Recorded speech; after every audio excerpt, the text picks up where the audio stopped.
les artistes et bienvenue dans cette nouvelle vidéo dans laquelle aujourd'hui on va parler sur le Shure Beta 58A. Alors c'est un micro de référence. Alors pourquoi aujourd'hui parler de ce micro en particulier? Eh bien tout simplement parce que en fait sur le marché il y a des faux micros, il y a des faux micros Shure. Alors aujourd'hui dans cette vidéo je ne vais pas expliquer le fonctionnement d'un micro, mais je vais juste vous expliquer comment distinguer un micro, un vrai micro d'un faux micro. Alors ici j'ai pris comme référence donc le Shure Beta 58A parce qu'il y a des contrefaçons. Alors le micro ici donc comme vous le voyez donc c'est celui-ci, donc ça c'est sa pochette d'origine. Donc alors sur le marché en fait on trouve le même micro. Alors première chose qui doit sauter aux yeux lorsque on veut distinguer un micro d'un faux micro, en fait il faut se baser sur la datasheet, donc les caractéristiques du micro dans la documentation, dans le mode d'emploi.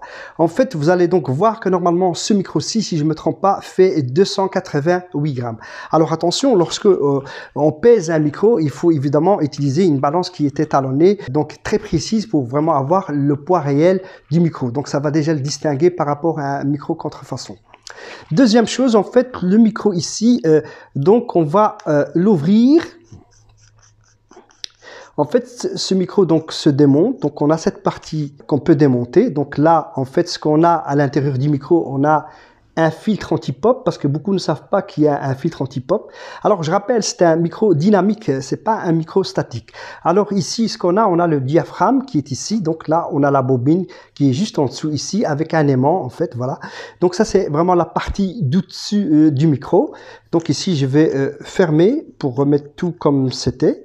Alors le micro Shure, en fait il y a d'autres éléments qui peuvent en fait vous informer que vous avez soit un vrai micro, soit un faux micro. Donc ici, bon, je vais essayer de remettre cette capsule, donc ça doit normalement être facile à faire, c'est juste à visser, donc on va s'attarder juste après pour la fermer. En fait ici vous avez donc une connexion qui est XLR, donc c'est une connexion stéréo, et en fait là vous avez une petite encoche, je ne sais pas si on la voit donc ici. Alors pour distinguer un micro d'un faux, en fait ici il y a une norme européenne. En fait à l'intérieur ici de cette encoche là, en fait il y a une petite poubelle qui est dessinée avec donc une barre dessus. Alors à quoi ça sert? Pourquoi ils ont mis ce symbole à l'intérieur? Tout simplement pour dire que ce micro là on peut pas le jeter en fait dans une poubelle ordinaire, donc ça doit partir vraiment pour le recyclage et donc on peut pas le jeter. Dans les micros qui sont faux, en fait il n'y a pas cette poubelle qui est là. De plus, en fait si vous voyez donc ici, je ne sais pas si on voit la vidéo, il y a une encoche qui est là. Donc en général, sur les faux micros, cette encoche est un peu plus petite. Et celle qui est sur le micro d'origine, en fait, elle est beaucoup plus grande. Je ne sais pas si on la voit, voilà, parce que il y a une petite encoche là, juste en dessous, là, donc horizontale. Et bien, ça, c'est une encoche qui va aussi vous distinguer d'un faux micro. Donc, si vous avez cette encoche qui est vraiment bien grande, eh bien, ce que vous avez donc un micro d'origine. Donc ici. Donc voilà. Donc ça, c'était à peu près toutes les informations qu'on peut donc avoir pour vraiment distinguer un faux micro d'un vrai micro. Alors donc comme je l'ai dit, donc il y a son poids, il y a ce symbole qui doit se trouver ici, et puis il y a aussi parfois donc l'affichage, l'appellation. Par exemple, ça c'est, on voit bien que ça vient de chez Shure parce que regardez là. En fait, ce qui se passe parfois, c'est comme dans le SM58 qui est un micro de référence, qui est donc son petit frère. Et bien là, on a le Shure qui est marqué donc ici. Mais c'est vraiment gravé quoi. Mais dans les faux micros, en fait, c'est juste mis comme ça, c'est du plastique qui est mis pour inscrire donc la marque Shure. Donc voilà ici. Alors ça fera l'objet d'une autre vidéo. Donc je vais faire une vidéo en fait exclusivement sur ce micro là. On va parler au niveau donc sensibilité, directivité du micro. Donc voilà. Mais ici, ce que je peux déjà vous dire que c'est un très bon micro. C'est un micro dynamique. Alors contrairement à ce que j'entends, avec un micro dynamique, on peut aussi enregistrer avec en studio. Voilà, parce que c'est un micro qui est polyvalent. Et en fait, c'est un micro qui est très solide. En fait, quand vous enregistrez avec ce micro, quand vous le tenez à votre main ici, le bruit de fond est vraiment réduit. Contrairement à un micro de studio où il est vraiment très sensible quand vous mettez...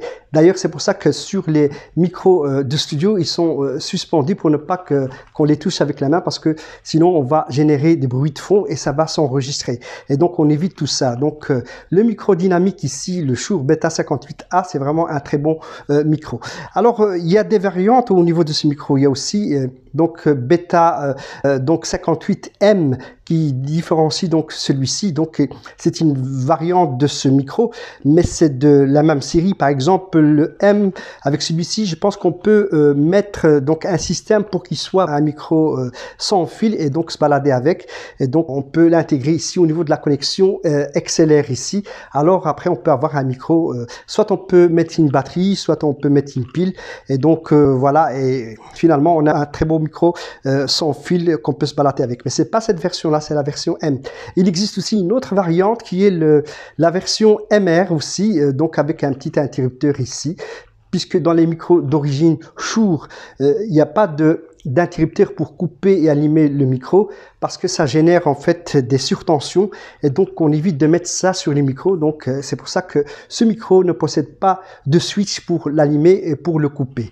Donc voilà. Alors autre chose ici pour distinguer un vrai micro d'un faux micro, en fait vous avez donc cette pochette là, cette pochette qui est d'origine de chez Shure. Donc ici, en fait, dans les fausses pochettes, en fait, vous avez soit la marque Mixico qui est à l'intérieur, soit la marque Made in China qui est à l'intérieur. Mais dans la vraie pochette, dans la pochette d'origine, il n'y a pas d'étiquette à l'intérieur.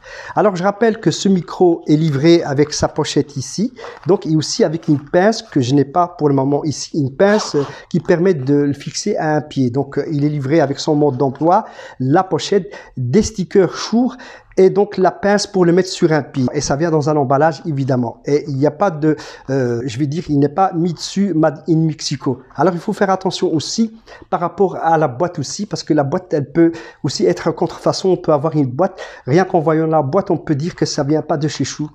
Alors c'était pour attirer votre attention que ce micro, c'est un très bon micro.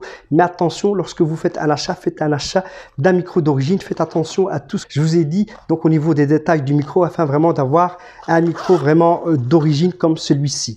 Il y a aussi cette fameuse bande bleue qui est dessus ici. Et puis il y a encore un autre élément qu'on peut aussi distinguer, c'est ici donc les mailles qui sont là. Sur les faux micros, en fait, ils sont très proches, tandis qu'ici ils sont un petit peu plus éloignés. Donc voilà, afin que la capsule puisse capter le son. Donc voilà, ça c'était vraiment pour distinguer donc un vrai Shure d'un faux Shure. Alors voilà, donc j'arrive ici à la fin de cette vidéo. Alors promis, je ferai donc une vidéo avec laquelle je ferai des tests de directivité, des tests de sensibilité. Et je ferai aussi un test. Alors il existe aussi pour savoir vraiment si le micro est dans les ranges des fréquences, il existe un logiciel qui permet de tester en fait de tester la sensibilité du micro.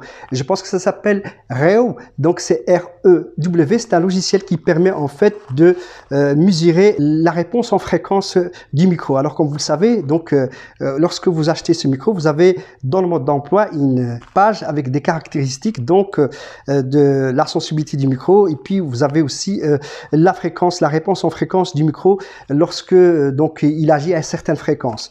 Alors je pense que pour celui-ci, je pense qu'à 6 kHz en fait on a la réponse en fréquence. En fait ce qu'on cherche, on cherche vraiment à avoir quelque chose de plat, et c'est pour ça qu'on a ces caractéristiques au niveau de la fréquence, au niveau du micro. Donc voilà, je pense que c'est de 50 à 16 000 Hz, donc l'étendue de la plage de ce micro, donc qui est suffisamment pour avoir l'étendue donc de la voix, puisque ce sont des micros qui sont donc faits plus pour la voix, pour la parole, et donc voilà. J'ai fini dans cette vidéo, donc voilà, si vous voulez en savoir un peu plus lorsque je ferai une vidéo très complète, je vous suggère de vous abonner sur ma chaîne YouTube afin vraiment d'avoir beaucoup plus d'informations sur les micros, que ce soit Shure ou que ce soit d'autres marques. Alors ici j'ai pris référence comme le micro Shure, mais il y a d'autres marques aussi dans lesquelles on pourrait aussi trouver des faux micros en circulation. Donc voilà, je vous dis donc à la prochaine.